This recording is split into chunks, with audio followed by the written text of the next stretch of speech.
আরেকটি 3 BHK house design নিয়ে চলে এসেছি আপনাদের কাছে। তো চলুন দেখে নিই আজকে প্ল্যানটা কীরকম আছে। আজকে এদিকে হচ্ছে এন্ট্রি করেছি, এন্ট্রি এদিক থেকে এটা ডাইনিং পুরোটা 15x10 ডাইনিং করা হয়েছে।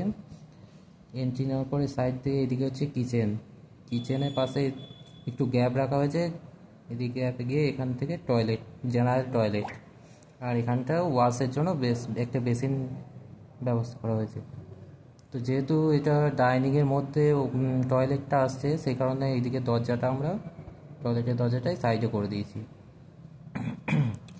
তারপর এদিকে একটি ছোট রুম করা হয়েছে, এটা 8x10, আর মাঝে হচ্ছে সিঁড়িটা করা হয়েছে, আর দুটো বেডরুম বড় করা হয়েছে 12x13, এটা 12x13।